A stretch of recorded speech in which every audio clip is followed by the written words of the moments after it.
You're staring at it again, aren't you? That blank grid, the digital equivalent of an empty page, and it's screaming at you to create something, anything.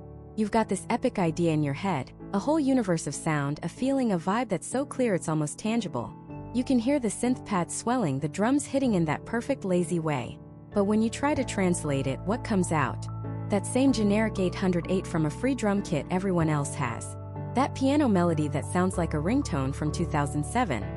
You click through hundreds of presets in a synth you downloaded, and they all sound plastic, lifeless, like they were designed by a committee. It feels like you're trying to build a spaceship with a handful of the wrong Legos. And that gap, that frustrating, soul-crushing gap between the masterpiece in your mind and the clunky, amateur mess on your screen. It's enough to make you just close the laptop and walk away. You start scrolling through SoundCloud or YouTube, listening to other producers, and the doubt creeps in. How did they get that sound?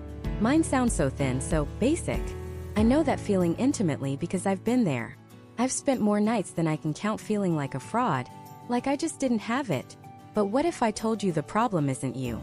It's not your talent, it's not your gear, and it is absolutely not a lack of music theory knowledge. The problem is your starting point. You're trying to build a cathedral from scratch, brick by boring, perfectly quantized brick.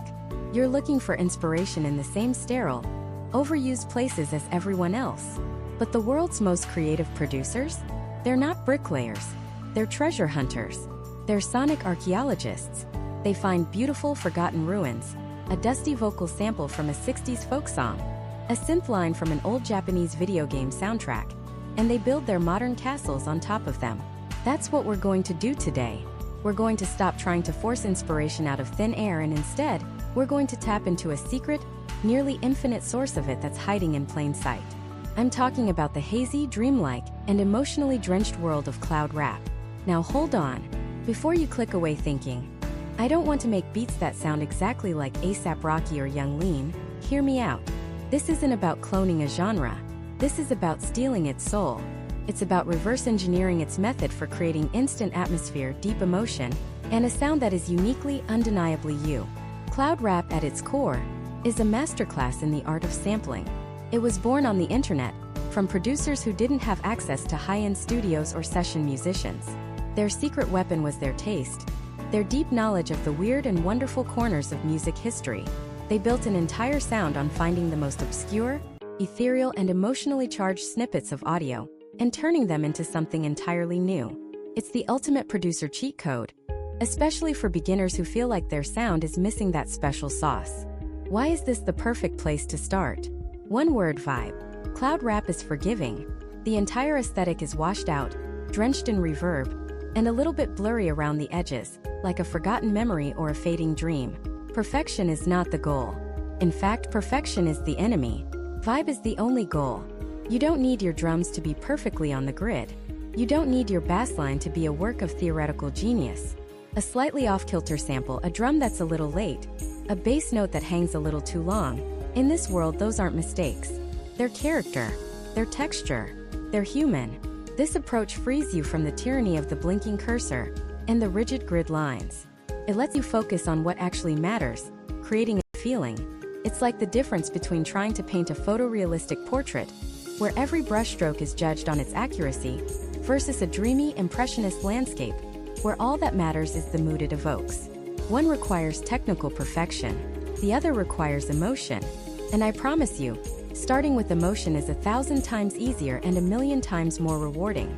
So here's the mission for this video, and it's a simple one. By the time we're done, you are going to have a complete finished beat that sounds like it was pulled from the deepest, coolest corners of the internet. But more importantly, you're going to have a repeatable system, a bulletproof workflow that will kill beat block forever. You will transform from a preset browser into a sound sculptor. First, you will learn how to become a digital archaeologist, unearthing incredible royalty-free sounds that literally no one else is using. I'll show you my personal bookmarks, the websites and channels I go to when I need to find that magic. I'll teach you what to listen for. Not just melodies, but textures, single notes, a breath, the sound of static. We'll learn how to hear the potential in a sound that other people would just scroll past. Then we're going to take that golden sample and learn the art of the chop. This is where you become the artist. You'll see how to slice it, pitch it, reverse it, and warp it until it's completely unrecognizable and totally your own. From there, we'll build the entire world around it. We'll add drums that float and breathe instead of just hitting and punching. We'll design a bass that rumbles like distant thunder, a sub-frequency you feel in your chest more than you hear with your ears. And finally, we will add the secret ingredients. The atmospheric layers, the ear candy, the subtle textures that will give your track that professional, immersive depth you've been chasing. Forget everything you think you need to get started. You don't need a $500 synth plugin. You don't need a subscription to Splice with its millions of generic, overused sounds that make every beat sound vaguely the same. You absolutely do not need to spend the next 6 months studying chord progressions and music theory. Honestly, all you need is the free version of any DAW, Ableton, FL Studio, GarageBand, it doesn't matter, and an internet connection. The tools are not the barrier. The barrier has always been your process, and we are going to fundamentally change that right now. I spent years, literal years, in that loop of frustration. I'd buy a new sample pack thinking this would be the one. This would unlock my creativity. I'd open it up, and it was the same recycled trap hi-hats, the same EDM synth loops, the same 808s with slightly different distortion. It was like going to a grocery store for exotic ingredients and finding only salt and pepper. I'd watch tutorials from producers in million-dollar studios, surrounded by vintage gear, and I'd feel completely defeated, like I was trying to compete in a Formula One race with a go-kart. It wasn't until I stumbled upon the ethos of those early internet-era producers, the ones like Clams Casino, who were just grabbing sounds from Imogen Heap or the Final Fantasy VII soundtrack, completely breaking all the rules because they didn't know what the rules were. They were focused only on creating a mood. They weren't musicians in the classical sense. They were sonic painters. And that realization gave me permission to do the same. It's the most liberating feeling in the world, and it is the absolute key to finding your own unique sound. So if you're tired of your beats sounding generic, if you're sick of feeling stuck and uninspired, and if you're ready to finally start making the music you actually hear in your head, you're in exactly the right place. We're about to go on a journey, and it starts not in your DAW, not with a MIDI keyboard, but in the wild, forgotten archives of the internet. The first step in creating a truly unique beat is finding a truly unique sample. It's time to go digging. And I'm going to share my personal secret hunting grounds, the places I go when I need to find something that sounds like absolutely nothing else on earth. Let's get into it. So, where do we begin our hunt? The first rule of finding a unique sample is to go where nobody else is looking. Forget the front page of Splice. Forget those overused Looperman acapellas that have been in 1,000 trap beats. Those are the well-lit, paved roads. They're easy, they're safe, and they all lead to the same destination. A beat that sounds like everyone else's. We're going off-road. We're taking the unmarked trail into the deep woods where the weird, magical stuff grows. Our first stop is my absolute favorite, a place I call the digital catacombs, the Internet Archive. Archive.org. Now, I know what you might be thinking. Isn't that just for old websites? Oh, it is so much more than that. It is a sprawling, chaotic, and beautiful graveyard of forgotten media. It's the world's largest library, and the librarians have all gone home. You can find millions of public domain films, old radio broadcasts, forgotten commercials, home movies, and most importantly for us, audio. Think about it. Every sound you pull from a mainstream sample pack was made by a musician, in a studio with the intention of being used in a modern song. It's clean. It's quantized. It's predictable. But a sample from a 1970s educational film about photosynthesis? That has a texture you can't fake. The narrator's voice has that warm, analog crackle. The background music is a weird, forgotten synth melody that was never meant to be a hit. It's coated in the dust of time. That dust. That is our secret ingredient. So how do you navigate this beautiful mess? Don't just search for ambient synth pad. You'll get nothing. You have to think like an archaeologist. You have to search for the source of the sound. Try searching for things like NASA archival audio. You'll find mission control communications from the Apollo era. The ghostly static between worlds. Perfect for atmospheric pads. Try searching 1980s corporate training video. You'll find cheesy, optimistic synthesizer music that, when slowed down and drenched in reverb, sounds like a forgotten dream. Search for public domain nature documentary and listen to the background music, not the narration. You might find a 30-second piece of ethereal flute music that becomes the entire soul of your next track. This process isn't about finding a perfect loop. It's about finding a perfect moment. A 4-second snippet of a strange sound, a single haunting chord from a forgotten film score. We are hunting for emotional texture. The Internet Archive is an endless ocean of it, and 99% of producers are too lazy to even cast a line. That's our advantage. Our second hunting ground is a place closer to many of our hearts: the world of old video games. I'm not talking about the epic orchestral scores of modern games. I'm talking about the golden era of limitation. The Super Nintendo, the Sega Genesis, the original PlayStation. The composers for these games were wizards. They had tiny amounts of memory and primitive sound chips, and they had to squeeze every last drop of emotion and melody out of them. The result is a sound that is inherently nostalgic, digital, and dreamlike. It is the native language of cloud rap. Think of the soundtracks to games like Chrono Trigger, Final Fantasy VII, or even Echo the Dolphin. The melodies are unforgettable, but more importantly, the instrumentation is what we're after. The glassy, bell-like tones of a Super Nintendo electric piano, the grainy bit-crush strings from a PlayStation RPG. These sounds are dripping with a kind of sad, beautiful digital melancholy that you cannot replicate with modern VSTs. They sound like a memory you can't quite place. So where do you find them? YouTube is your best friend here. Search for SNES OST for Super Nintendo soundtracks, or PS1 JRPG OST for Japanese role-playing games on the PlayStation. Go down the rabbit hole. Don't just look for the famous games. Click on the obscure ones, the games you've never heard of, the ones with only a few thousand views. That's where the undiscovered gold is.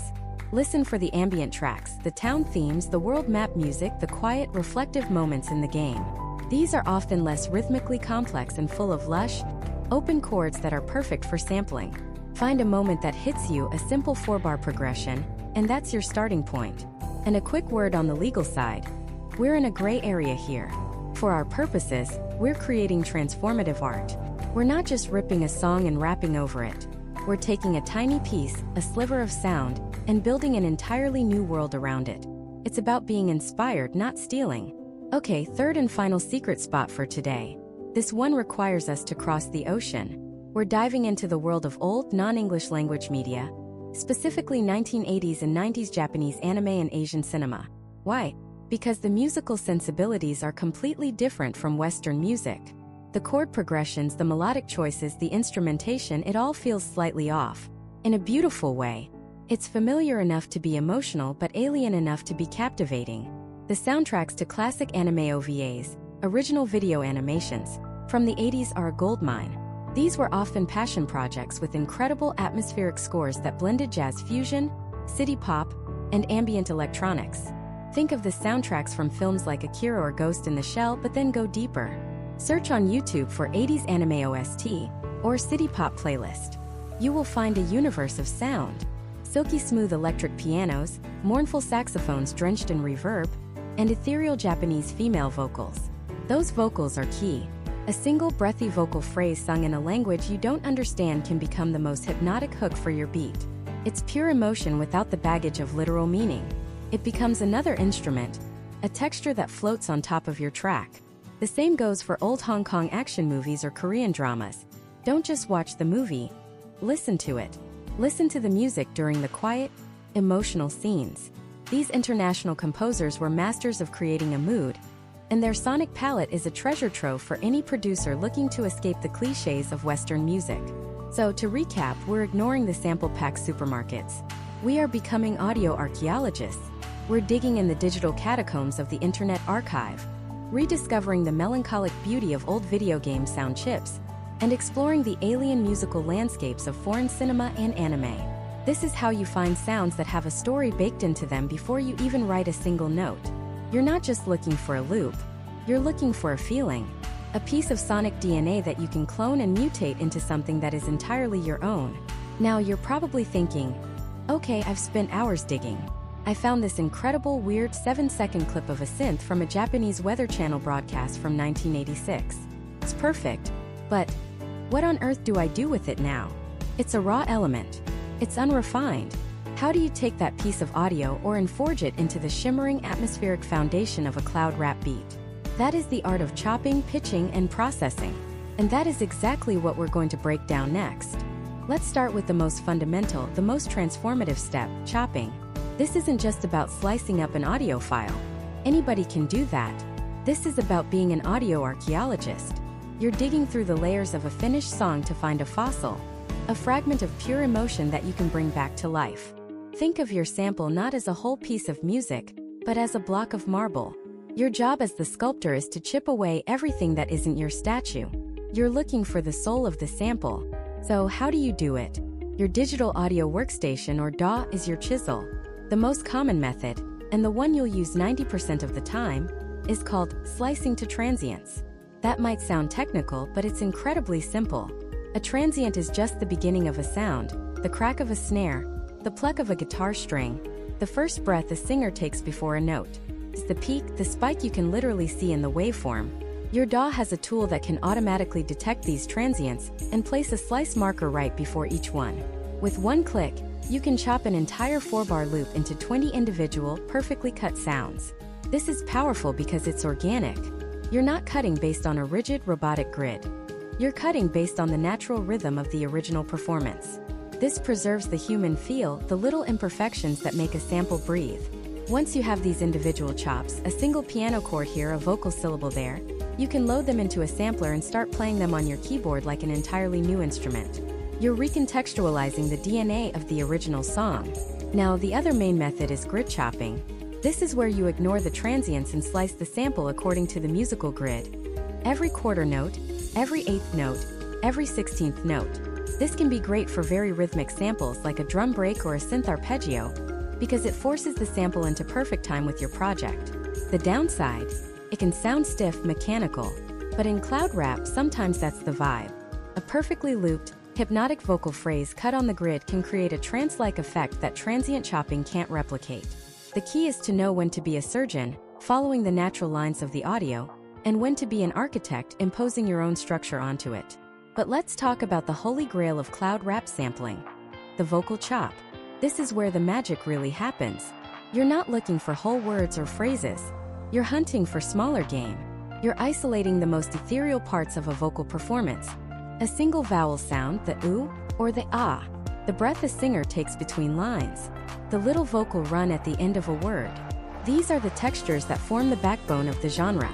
You find one of these tiny, perfect moments, you loop it, and suddenly you have the sound of an angel sighing on repeat. That's the atmosphere we're chasing. Okay, so you've made your chops. You have these little islands of sound. Now what? Now we pitch. Pitching is your primary tool for changing the entire emotional character of the sample. The original sample might be in a major key, sounding happy and upbeat, but you're not making a pop song. You're making cloud rap. You're crafting a mood.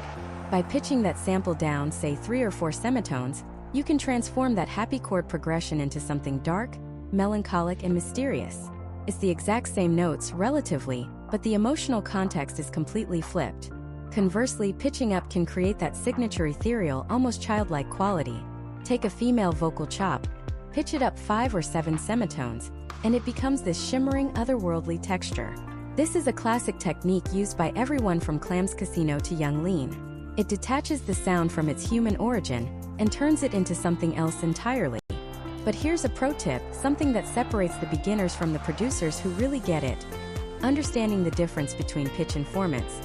When you pitch a vocal up in the standard way, you get the chipmunk effect. The voice gets higher, but it also sounds smaller, thinner. When you pitch it down, you get the Darth Vader effect, where it sounds slow and demonic. This is because you're changing both the pitch and the formant at the same time. The formant is, to put it simply, the inherent character of a sound source. It's what makes a violin sound different from a trumpet playing the same note.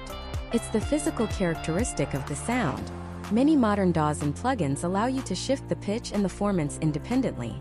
This is a secret weapon. It means you can pitch a male vocal down to a lower key to fit your track, but then shift the formants back up so it doesn't sound like a monster. It just sounds like the same person singing in a lower register.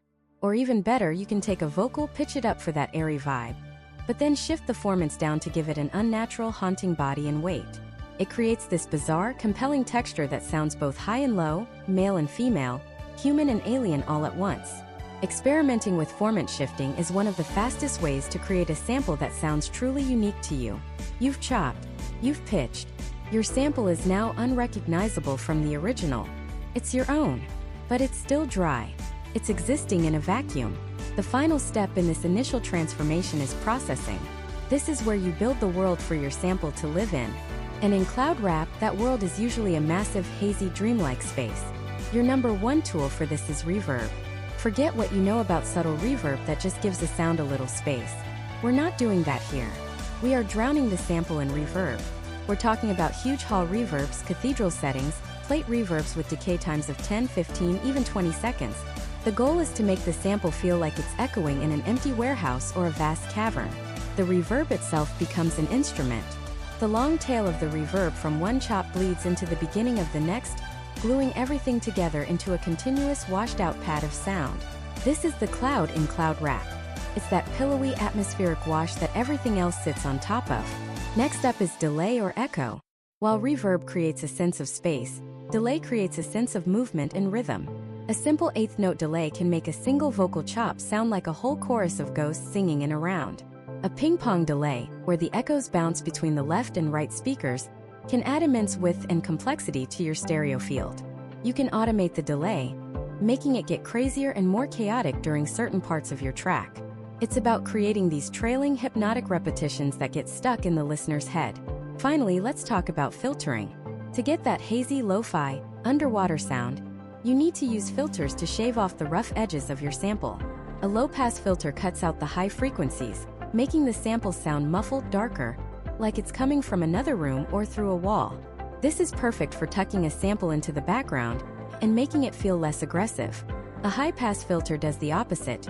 It cuts out the low-end mud, making a sample sound thin and airy, like it's coming from an old transistor radio. Combining a low-pass and a high-pass filter is called bandpass filtering, and it's the ultimate lo-fi weapon. It isolates just the mid-range of the sound, giving you that classic, nostalgic, tinny telephone-like quality. So let's recap the journey. We took a random piece of audio. We acted as archaeologists and chopped out its soul, its most emotive fragments. We then became alchemists, pitching and warping it to change its emotional core, creating something entirely new. And finally, we became world builders, creating a vast, cavernous, dreamlike space for it to exist in using reverb, delay, and filters. What you have now is the heart of your beat. It's a living, breathing, atmospheric loop, but a beautiful, floating sample is just one half of the equation. It's a ghost without a body. To give it weight, to give it a heartbeat, to ground it in reality so it can actually hit the listener, you need drums. But not just any drums. The drums in cloud rap are a universe unto themselves. A mix of the hard-hitting trap rhythms and hazy, spaced-out textures. They have to knock, but they also have to float. And getting that balance right is the next great secret we need to unlock. So let's start with the kick drum. In most trap or hip-hop, the kick is an explosion. It's designed to punch you in the chest. But in cloud rap, the kick is more like a heartbeat. It's the steady, grounding pulse in a world that's otherwise drifting away. You still want an 808-style kick, something with a nice sub-bass tail, but you're not looking for the most aggressive, distorted, clipping sound you can find. Look for a kick that's round.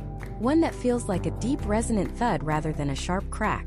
Think of it as the anchor for your ghost ship. It has to be heavy enough to hold everything down, but not so heavy that it sinks the whole vibe. When you found it, don't be afraid to pull the volume back just a little. Let it sit comfortably under the mix, a felt presence rather than a dominant force. It's the foundation, and you don't need to see the entire foundation to know the house is stable. Next, the snare. This is where you get your snap. This is the element that cuts through the fog and reminds the listener that yes, this is still a rap beat. While everything else is washed out in reverb and delay, the snare is often your sharpest, most present element. It's the crack of lightning in a cloudy sky. A classic trap snare, short, tight, and with a powerful transient, is your best friend here. But here's a pro tip for getting that signature cloud rap texture. Layer it. Find your main, punchy snare and place it squarely on the 2 and the 4 of every bar. That's your backbone. Then find a second sound, maybe a clap with a long reverb tail or a rim shot, or even a finger snap. Layer that second sound underneath the main snare, but then drench it in the same kind of cavernous reverb you used on your main sample. What happens is magical. You get the initial sharp crack of the main snare that cuts through, followed by this plume of atmospheric sound that blooms outward and blends perfectly with the rest of your track. It's a single sound that embodies the entire genre's philosophy. Hard and soft, present and distant, all at the same time. Now for the hi-hats. If the kick is the heartbeat and the snare is the backbone, the hi-hats are the nervous system. They are the energy, the momentum, the intricate details that make the beat feel alive. And in cloud rap, they are absolutely critical. We're borrowing heavily from the trap playbook here, which means fast rolls, triplets, and complex patterns. Start with a basic two-step pattern, just simple eighth notes. This is your baseline rhythm. Now listen to your track and find the empty spaces, the little pockets where you can add a flourish. This is where the artistry comes in. You can throw in a quick 30-second note roll at the end of a bar to build tension, like a drummer getting excited before a big fill. You can create a triplet stutter in the middle of a measure to give it a unique bounce and swing. The key is to not overdo it. A common beginner mistake is to fill every single gap with a crazy hi-hat roll. That just creates noise. Instead, think of your hi-hat rolls as punctuation. They're the commas, the exclamation points, the ellipses of your rhythmic sentence. Use them to emphasize a moment, to transition between sections, or to add a little flair. And the sound itself matters. Don't just grab the driest, crispest hi-hat you can find. Often, a slightly lo-fi or saturated hi-hat sample works better. It feels less sterile, more organic. And just like with the snare, don't be afraid to process them. Add a little bit of that same atmospheric reverb. Put a stereo delay on them so they bounce from ear to ear. Try a phaser set to a very slow speed to make the hats feel like they're constantly shifting and swirling around the listener's head. The goal is to make the hi-hats feel less like a drum machine and more like a shimmering metallic texture that's woven into the fabric of the beat itself. And that brings us to the most important, the most soulful, the most defining element of the cloud rap low end. The 808.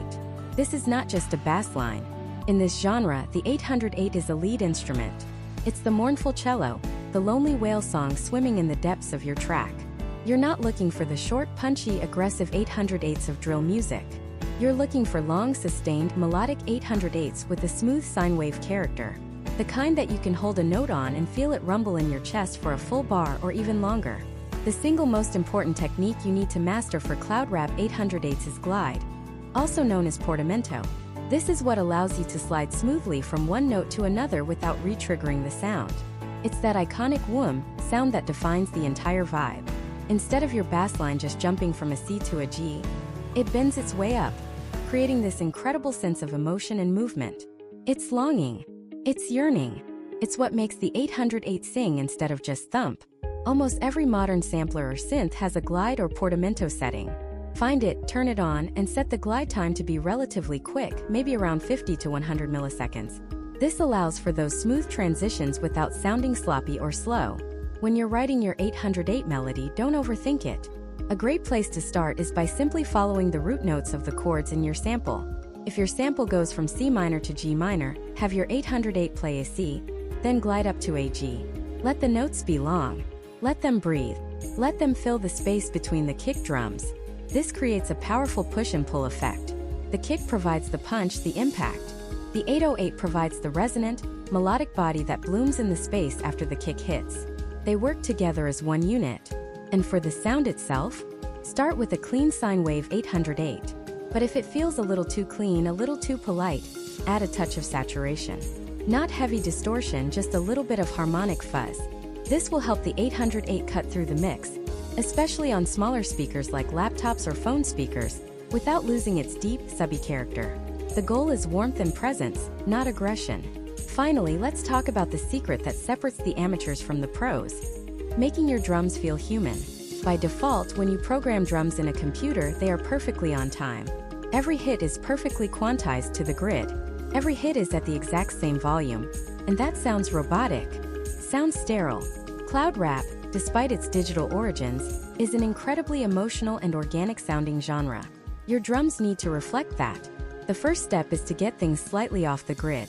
This is called humanization. Nudge some of your snares and hi-hats just a few milliseconds late. Not enough to sound sloppy, but just enough to break the robotic perfection. This tiny imperfection is what gives a beat its groove, its swag. It's what makes you nod your head. The second step is to play with velocity. Not every hi-hat should be hit with the same force. Go into your hi-hat pattern and manually turn down the volume of some of the notes. Create accents. Maybe the hats on the downbeat are slightly louder, and the ones in between are quieter.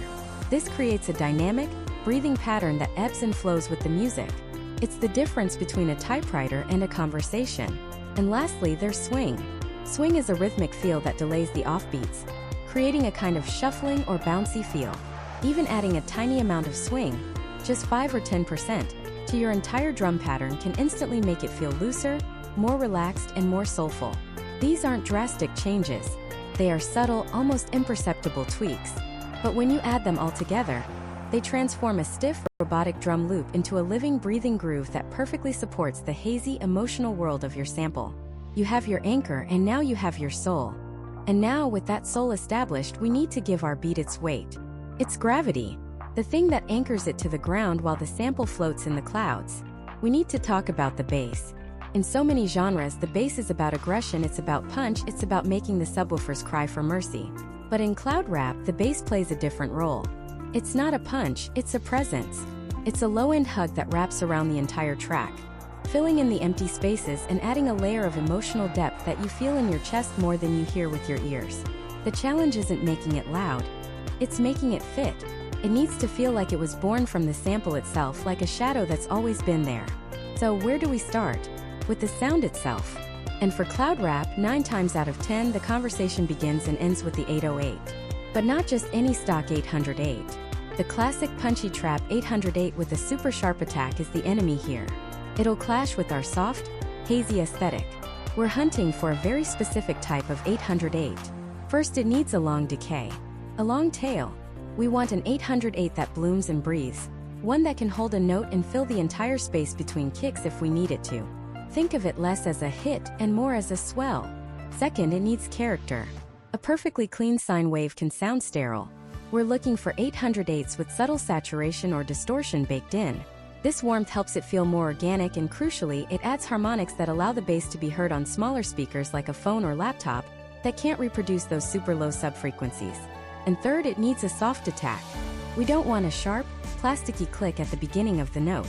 A slightly softened transient will help it blend seamlessly with the kick and the rest of the track. Now, while the 808 is king, it's not the only player in the game. A pure sub-bass, which is basically just a simple sine wave, can be perfect for those ultra-minimalist, ambient tracks where you just want a deep, clean foundation. Or you could get more textural with a respace. That's the sound you get when you take 2 oscillators, detune them slightly against each other, and let them phase and fight. It creates this constant, swirling, alive-feeling bass tone that adds an incredible sense of unease and movement. And don't be afraid to experiment with heavily processed real instruments. A sampled bass guitar, pitched down with a heavy low-pass filter to shave off all the high-end string noise, can give you a wonderfully murky and organic low end. The key is to find a sound that serves the emotion of the sample. Once you've chosen your weapon, you're faced with the single biggest hurdle for every beginner producer: writing a bass line that's actually in key. Get this wrong and your entire beat will sound like a mess. Get it right and everything will magically lock into place. Lucky for us, cloud rap has a cheat code. The magic lies in simplicity. We don't need a complex, funky bass line. We just need to find and follow the root note. The root note is the foundational note of each chord in your sample's progression. It's the home base. And the easiest way to write a killer bass line is to simply have your 808 play the root note of whatever chord is playing in the sample at that moment. But how do you find it? The first and best method is to just use your ears. Loop the first chord of your sample and hum along. Try to find the one note that feels the most stable, the one that feels like the center of gravity for that chord. That's almost certainly your root note. If you're not confident in your ear, use technology. Pull up a tuner plugin or a spectrum analyzer in your DAW. Play the sample and look at the plugin. It will literally show you which note is the most prominent in the low-mid frequency range. That's your target. Find that note on your piano roll and you've found your starting point.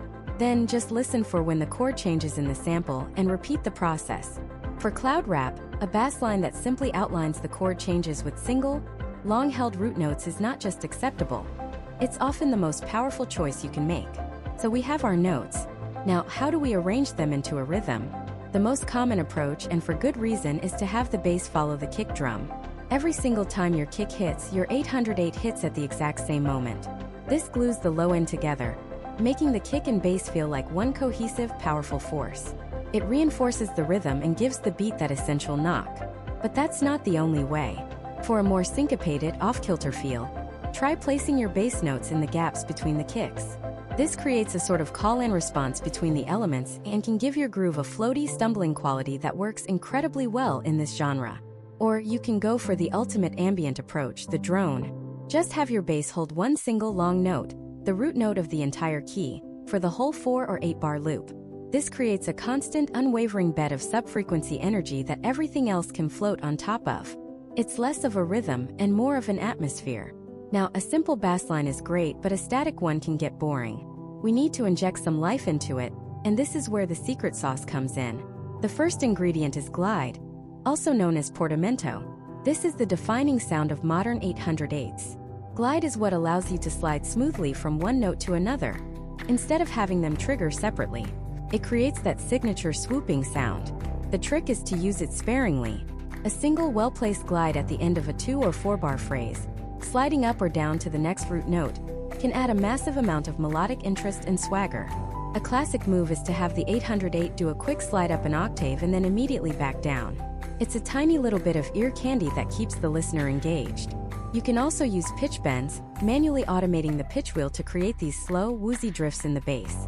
This makes the whole foundation feel slightly unstable, like it's melting, which is a perfect complement to a hazy, washed-out sample. And just like with our drums, don't forget velocity. Don't have every 808 note hit at the exact same volume. By subtly varying the velocity, you make the bass line breathe and feel like it was played by a human, not programmed by a machine.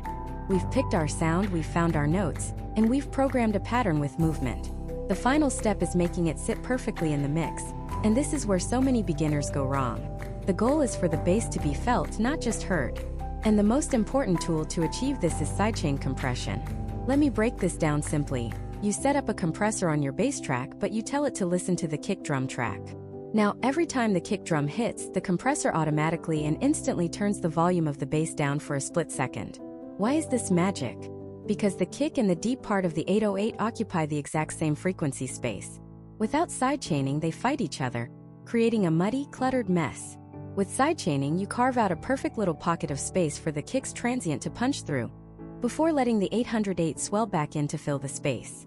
This is the secret to a clean, powerful, professional-sounding low end. It's non-negotiable. Next, we use saturation. As we discussed, the deepest sub-bass frequencies are inaudible on most consumer speakers. Saturation is a psychoacoustic trick to solve this. By adding a little bit of saturation or distortion to our 808, we create new subtle harmonic frequencies higher up in the mid-range. Our brain hears these harmonics and automatically fills in the blank, perceiving the deep fundamental note, even if the speaker isn't physically producing it. It's how you make your bass present and audible on a phone. Finally, a little bit of EQ. The most critical move here isn't boosting, it's cutting. Go back to your original sample track and put an EQ on it. Use a high-pass filter to cut out all of the low-end frequencies below, say 100 or 150 Hz. The sample doesn't need that information anymore. We've just built a brand new, perfectly tuned low-end with our 808. By cleaning the mud out of the sample, you create a wide-open space for your new bass line to live and breathe without any conflict. And just like that, the foundation is complete. We have the ethereal, floating world of our sample. We have the living, breathing soul of our drums. And now we have the immense foundational weight of our bass line, gluing the rhythm and harmony together. The track is starting to feel whole. It has a top, a middle, and a bottom, but it's still just a skeleton. A very solid skeleton, but a skeleton nonetheless. Now it's time to add the flesh. It's time to add the layers, the textures, and the ear candy that will transform this loop from a simple beat into a complete, immersive atmosphere. The first thing we need is a counter melody. Think of it like a conversation. Our main sample is the person telling the main story, and the counter melody is their friend, nodding along, adding little comments, but never interrupting or trying to steal the spotlight. It's there to support, to add depth. It shouldn't compete, it should complement. So, what kind of instrument works for this? We don't want anything too sharp or aggressive. We're in the cloud, remember? We need sounds that are soft, pillowy, and a little bit melancholic. A simple, gentle synth pluck. A Fender Rhodes electric piano with a ton of reverb. Or my personal favorite for this vibe, a music box or a Celesta patch. It has this childlike, nostalgic quality that just fits perfectly. Let's grab a simple bell sound. Now, you don't need to be a music theory genius to write a counter melody. Here's the secret. Just listen to your main sample loop and try to hum along. The notes that you naturally hum are probably the right ones. Your ear already knows what sounds good. Find those notes on your keyboard or in your piano roll. We're looking for just 3 or 4 notes. A simple, repeating phrase that weaves in and out of the main melody. Listen to the main sample. Hear that main note it keeps returning to? That's our anchor. Let's build our little bell pattern around that. Maybe it plays a little ascending line right before the snare hits, like it's taking a breath. And then a single, sustained note that rings out in the space right after the snare. See that? It's not playing on top of the main melody, it's playing in the gaps. It's filling the empty space. And here's the key, we're gonna turn it down. Way down. A counter melody should be felt more than it's overtly heard. It's like a secret that only the most attentive listeners will notice on the first pass.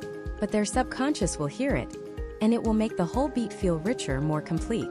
Next, let's add some effects. A little bit of delay, so the notes create a gentle echo that bounces around the track. And a healthy amount of reverb to push it further into the background, making it sound like it's coming from another room or another memory. Now listen. It's subtle, but it adds a whole new emotional layer. That little bit of sparkle. Okay, we have our sparkle. Now we need the cloud itself. This is arguably the most important layer in cloud rap. We need pads. A pad is a sustained atmospheric sound, like a chord played by an orchestra of ghosts. It's the sonic fog that rolls in and envelopes everything. This is what will glue all our separate elements together and create that dreamy, immersive feeling. Finding the right pad sound is a journey in itself. When you're browsing your synth presets or sample packs, look for descriptive words. Ethereal, washed out, analog haze, dream pad. You want something that evolves over time, that has a little bit of movement baked into it, so it doesn't just sound like a flat, boring chord. Once you've found your sound, the process is surprisingly simple.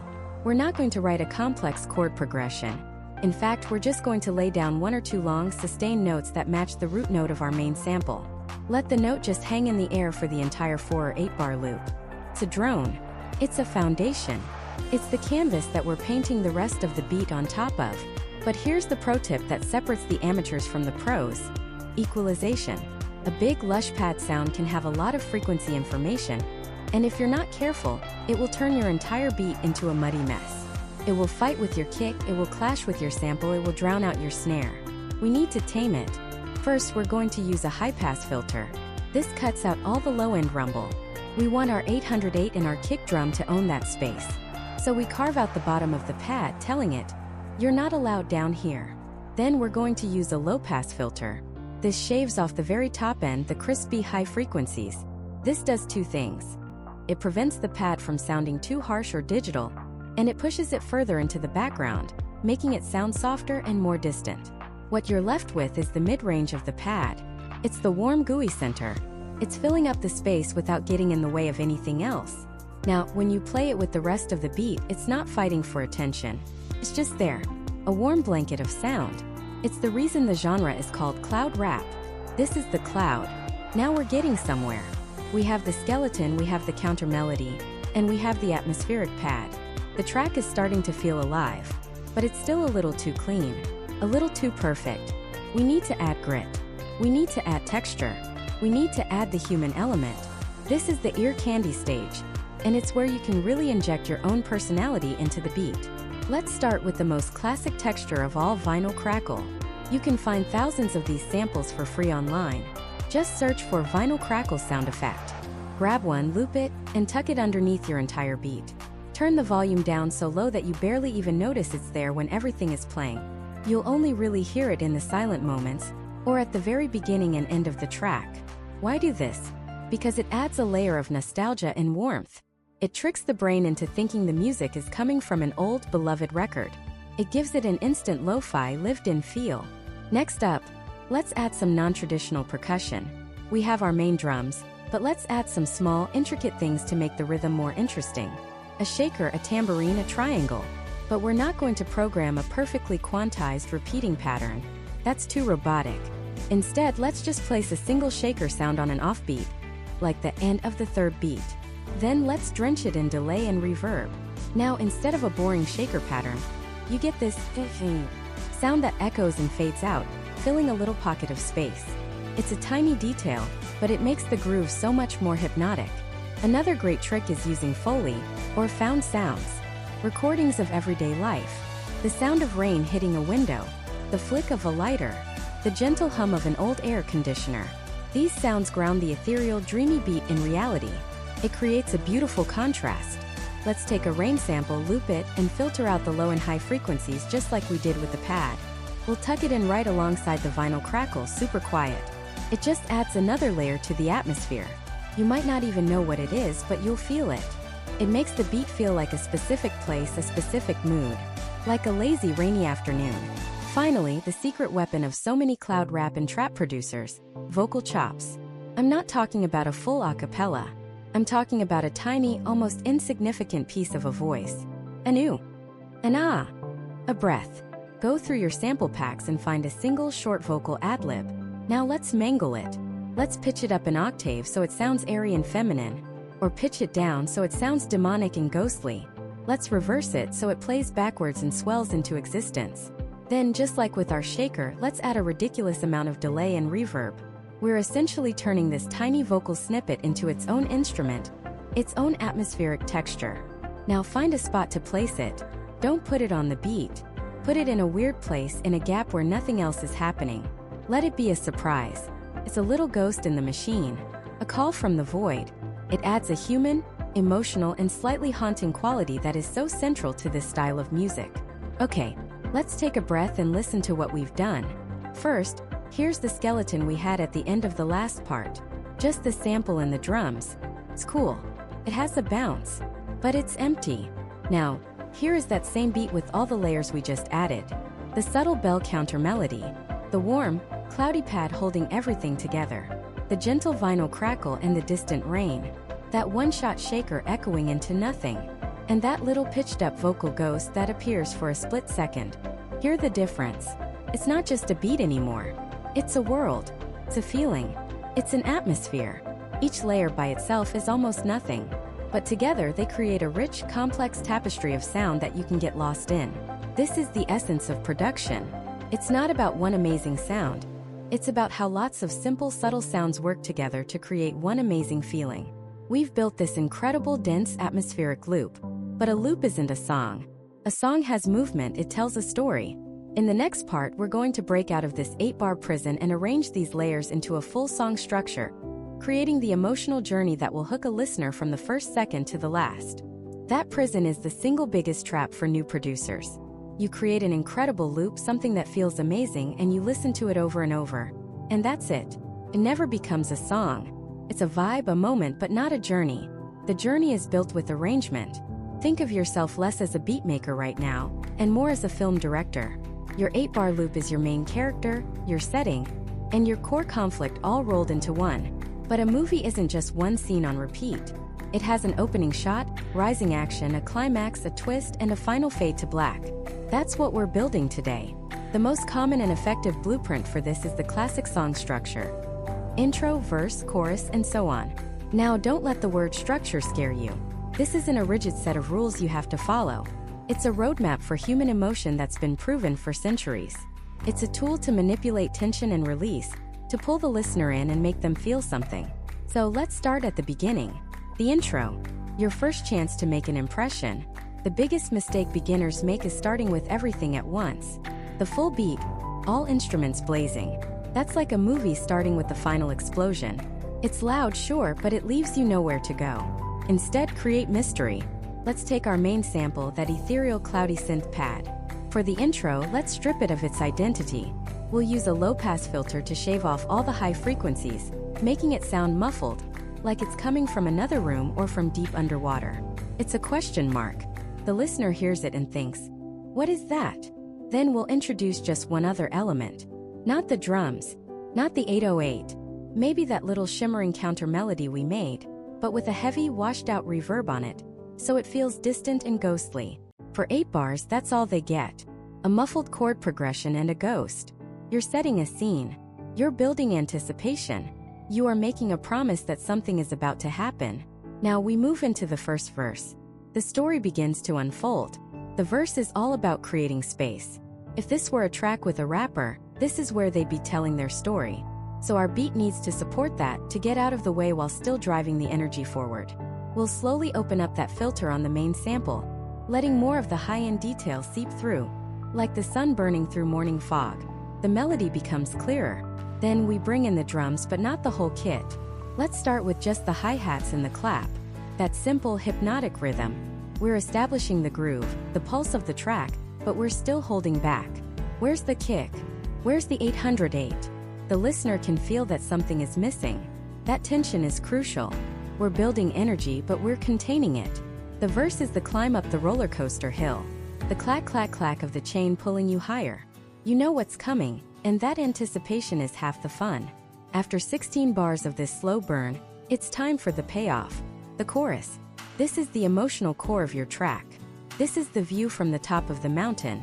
This is the moment everyone has been waiting for. And we make it hit by giving the listener everything we've been holding back. The filter on the main sample opens up completely, revealing the full, rich texture of the sound. The kick drum and the crushing 808 drop in at the exact same time, hitting you right in the chest. All of our percussion layers, the shakers, the open hats, they all come in to make the drums feel bigger and more alive. That counter melody that was a ghost in the intro, now it's front and center, weaving around the main sample. Everything is here. It's maximum energy. The reason this moment feels so powerful is because of the contrast with the verse. We went from sparse and restrained to full and explosive. That dynamic shift is what creates the impact. That is the release. But how do we get from the verse to the chorus without it feeling clunky? We need transitions. These are the little sonic cues that tell the listener, get ready, something's about to change. A super effective and easy one is the dropout.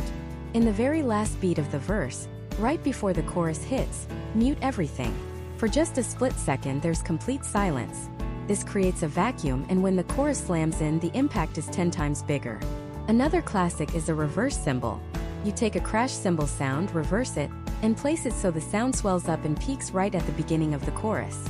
It's like a sonic ramp launching the listener into the next section. Or you can use a simple drum fill. A quick snare roll or a stuttering hi-hat pattern in that last measure of the verse breaks the repetition and signals the change. These small details are the glue that holds your song together, making it feel like a cohesive journey, not just a bunch of parts stuck together. So we've had our first verse and our first massive chorus. What next? We can't just copy and paste. The listener has already experienced it once. We need to escalate. The second verse needs to feel familiar but different. We'll go back to the sparse arrangement of the first verse, pulling out the 808 and kick, but this time we'll add something new. Maybe we introduce a new subtle percussion loop, like a bongo or a woodblock, panned off to one side. It's a small detail, but it tells the listener's brain, hey, pay attention, the story is developing. You could also automate the reverb on the clap, making it get progressively wetter and more cavernous as the verse goes on, building tension in a new way. The goal is to maintain the energy drop from the chorus, but to add a new layer of interest that keeps the listener hooked. Then we slam back into the second chorus. And this time it should feel even bigger than the first. We have all the main elements back, but we can add that new percussion loop from the second verse into the mix. Maybe we add a subtle crash cymbal on the downbeat to emphasize the impact. We're restating the main theme, the core idea of our track, but with more confidence and power. Now for the plot twist, the bridge.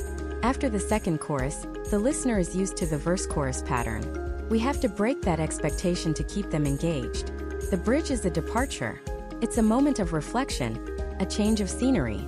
A perfect way to do this in cloud rap is to strip out the drums entirely. Let them disappear.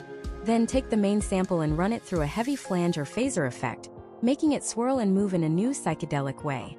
Or you could chop up the last note of the sample and create a new stuttering melodic pattern from it. This is your chance to get experimental. The bridge provides a moment of calm, a dreamlike sequence, before you launch into the grand finale.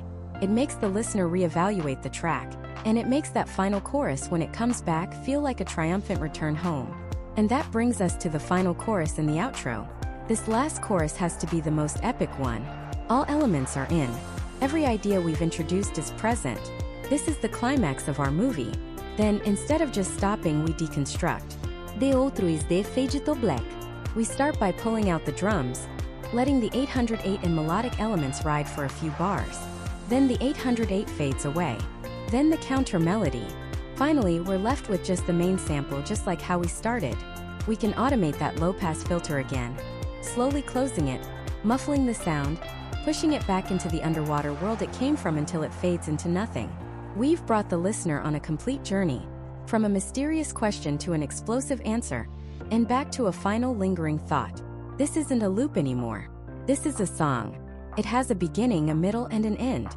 But a song is more than an arrangement of parts. It's an atmosphere. It's a world. Right now our song has bones. It has a skeleton. But it doesn't have skin, it doesn't have a soul. It doesn't have a ghost haunting it yet. And in cloud rap, the ghost is everything. The next step is where we stop being architects and start being painters. We're going to take our clean, structured beat and submerge it. We're going to drown it in character, in texture, in vibe, until it sounds less like something you made on a computer and more like a half-remembered dream you had last Tuesday. This is the alchemy of the genre, turning pristine digital audio into a hazy, forgotten memory. Let's start with the most important element, our main sample. It's the heart of the track, and right now it's a little too dry, a little too in the room with us. We need to push it back, far back. We do this with reverb. Now, when I say reverb, I'm not talking about a little touch to add some space. I'm talking about a deluge, a tidal wave of reverb. Think of reverb as the architecture of your song's emotional space. Are we in a small, tight closet? Or are we in an abandoned cathedral in the middle of a rainstorm? For cloud rap, we always choose the cathedral. So, pull up your favorite reverb plugin. Don't be shy with the settings. Find a Hall or Plate algorithm and crank the decay time. We're talking for 5, maybe even 6 seconds or more. We want the tail of the reverb to last so long that it bleeds into the next note, creating a continuous wash of sound that hovers behind the main melody. This is what creates that signature ethereal floating quality. But here's a pro tip. Don't just slap the reverb directly onto the samples track. This can turn everything into a soupy mess. Instead, we use what's called a send, or an AUX track. Imagine you have 2 buckets. One has your dry sample, the other is empty. Instead of pouring a bucket of reverb water all over your sample, you're just going to take a small cup of the sample, pour it into the second bucket, and then fill that second bucket with reverb. You then mix the sound of the 2 buckets together. This gives you incredible control. You can adjust the wetness of your sound perfectly, and more importantly, you can EQ the reverb itself. A common trick is to cut the low frequencies out of your reverb. This prevents that beautiful long reverb tail from clashing with your 808 and kick, keeping your low end clean and powerful, while the rest of your track floats in space. You get all the atmosphere with none of the mud. Next up, delay. If reverb is the space, delay is the echo within that space. It adds rhythm and movement. We can use a simple ping-pong delay, where the echoes bounce from the left speaker to the right speaker. Set the timing to something like a dotted eighth note or a quarter note, so it syncs up with the track's tempo. Then, and this is key, you filter the delay. Most delay plugins have a built-in filter. Roll off the high frequencies of the echoes. This makes the repeated sounds get darker and more distant with each echo, as if they're literally fading into the background.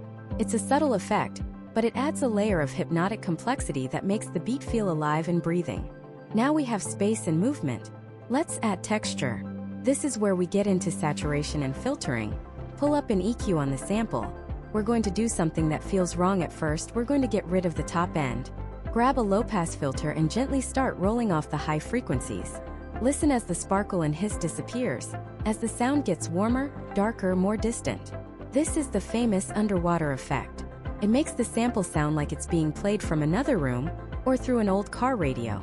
It's a staple of lo-fi and cloud rap production. You don't have to be extreme, but this one move instantly injects a feeling of nostalgia and distance into the sound.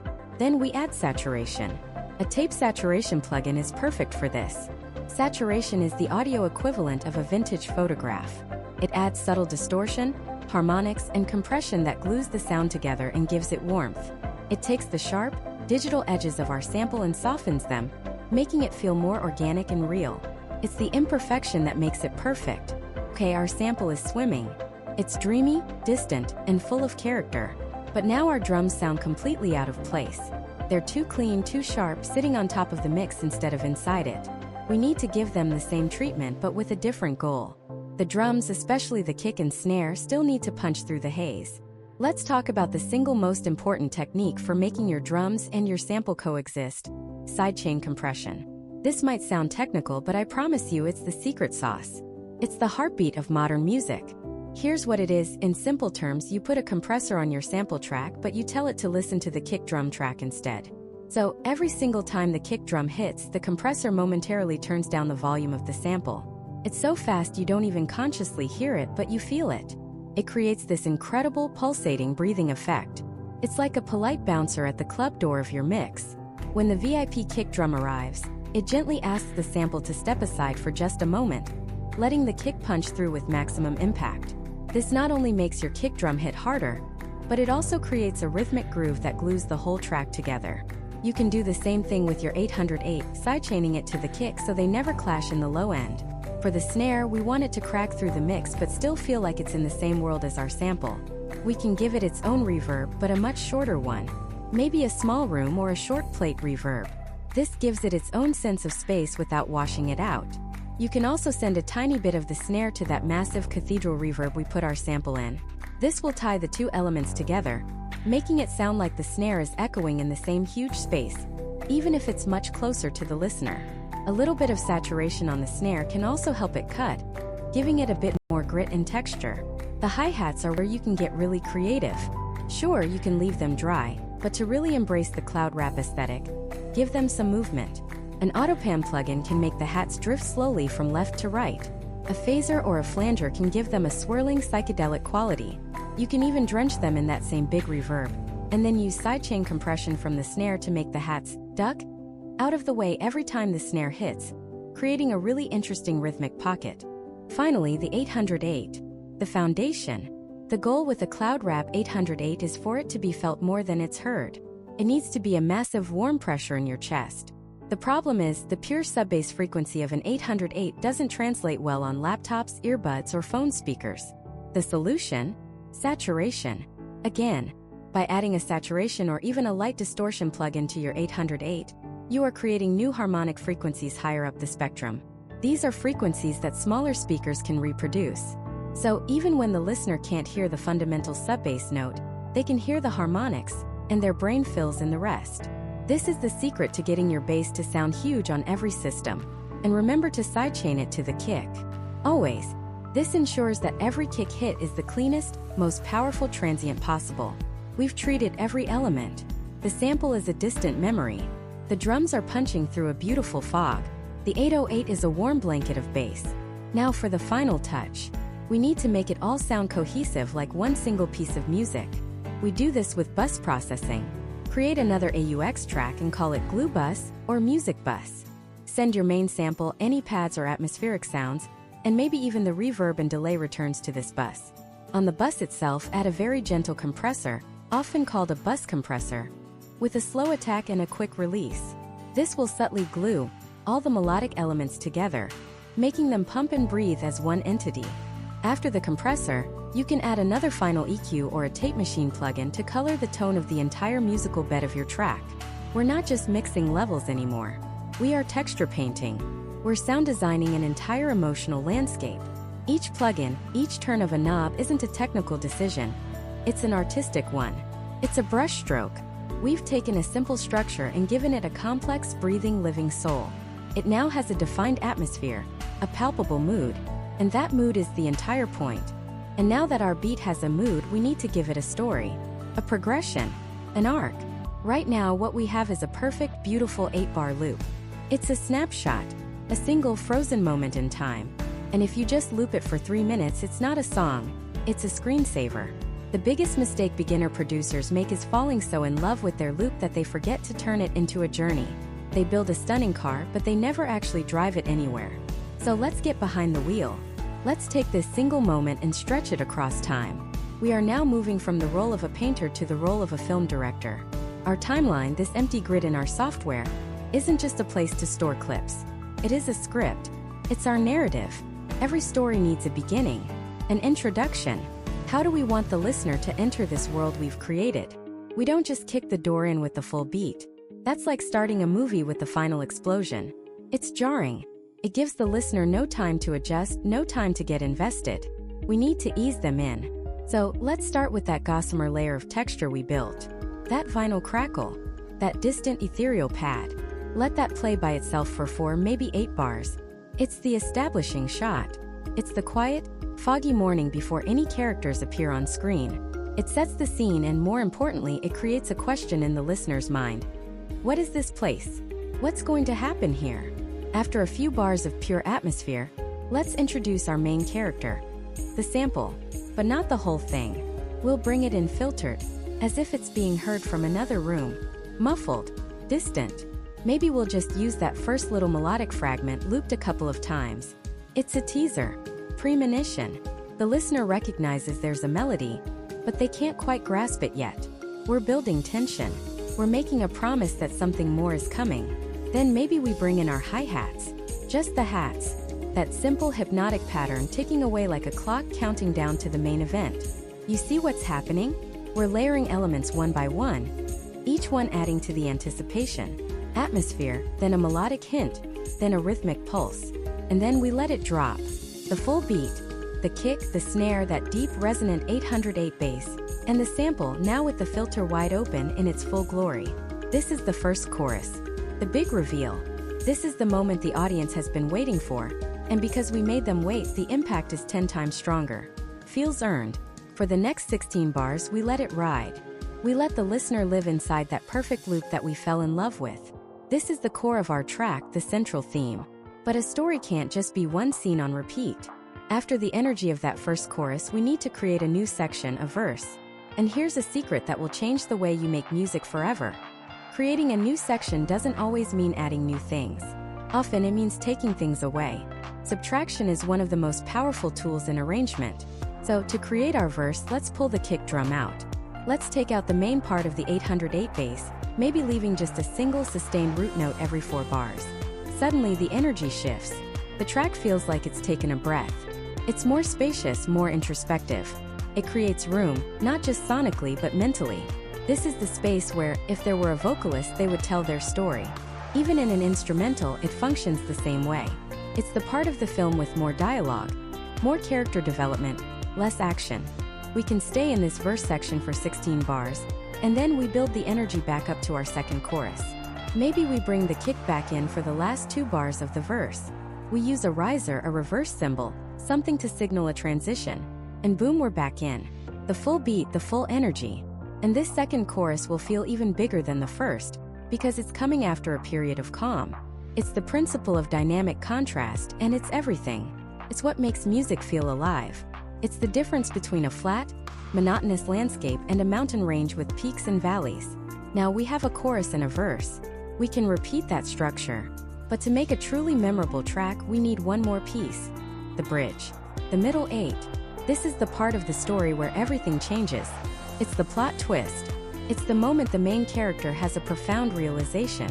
Sonically, it needs to feel completely different from the verse and the chorus. So let's strip everything away. Everything. Except for 1 or 2 elements. Maybe we take that atmospheric pad we made, and we let it play all by itself. Or maybe we take a tiny 1-second slice of our main sample, pitch it down an octave, drench it in reverb, and let that single haunting sound echo in the void for 8 bars. The bridge is a palate cleanser. It's a moment of pure atmosphere that resets the listener's expectations. It makes them forget the main beat for just a moment, so that when it comes back, it feels fresh and exciting all over again. The silence and space in the bridge are just as important as the notes. They are the negative space that gives the rest of the painting its shape. After that moment of quiet reflection in the bridge, we hit them with the final climactic chorus.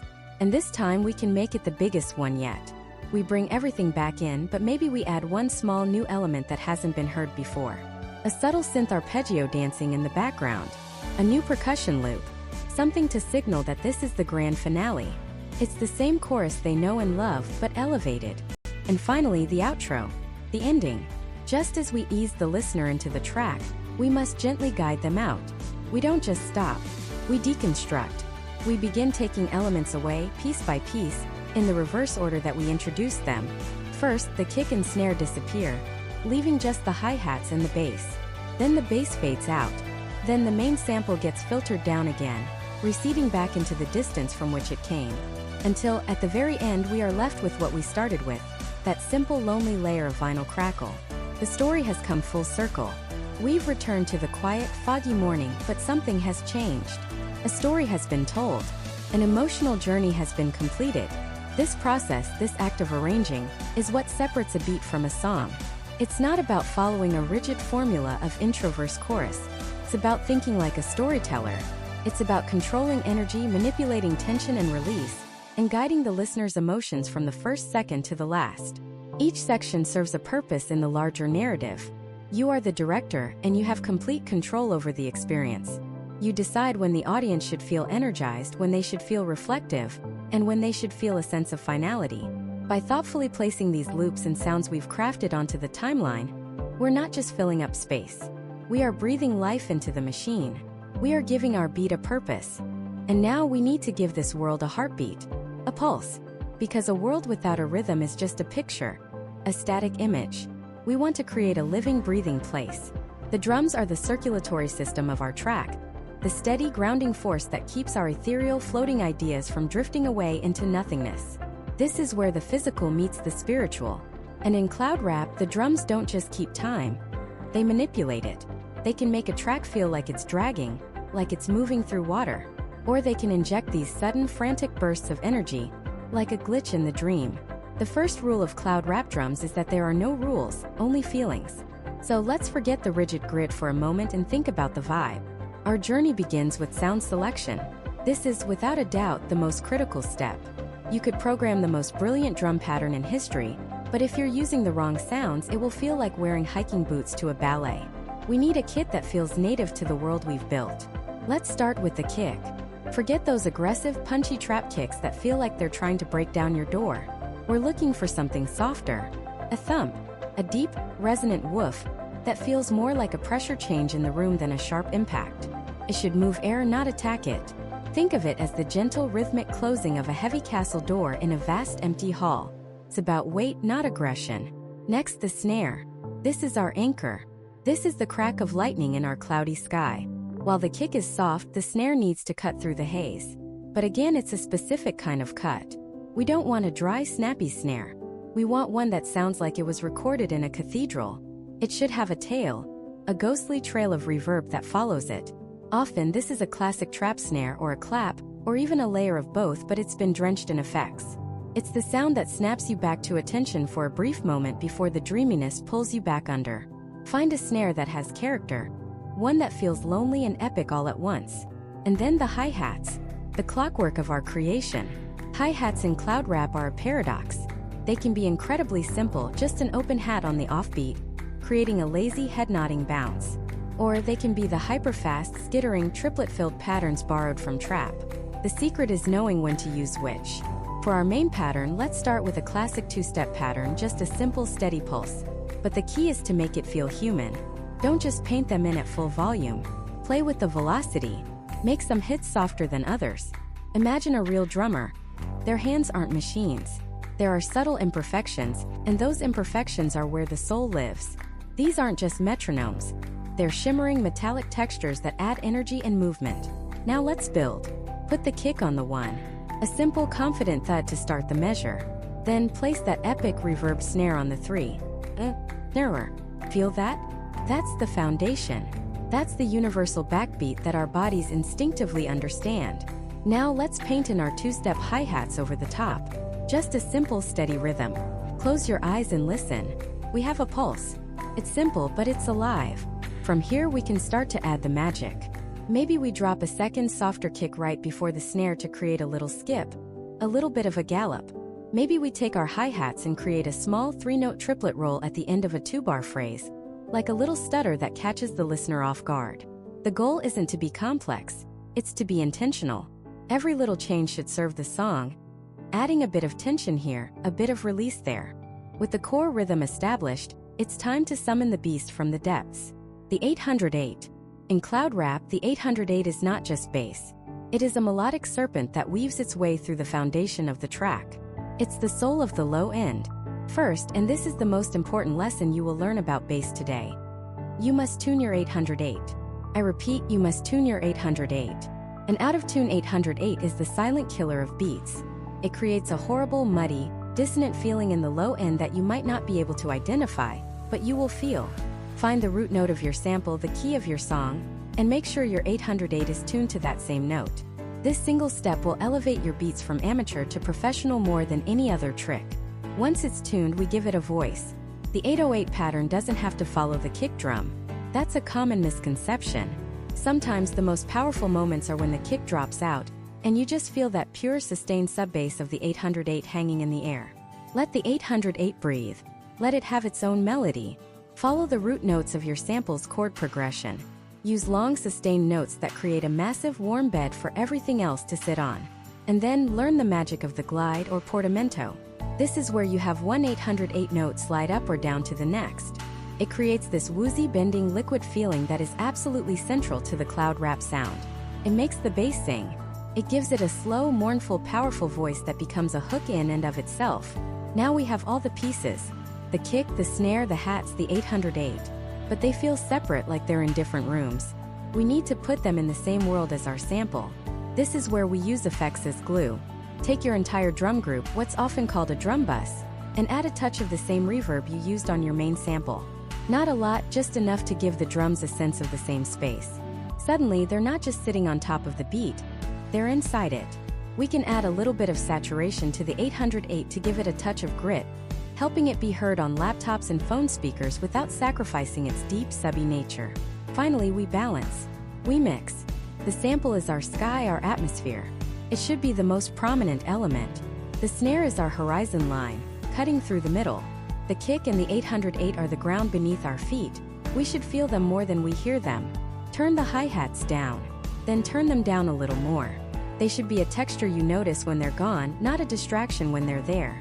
This delicate balance is everything. It's a conversation between the ethereal and the visceral. What was once just a floating, disembodied loop now has a skeleton, a nervous system, a weight. It has a physical presence. It can now stand on its own, ready for us to adorn it with the final jewels of personality and character that will make it truly unique.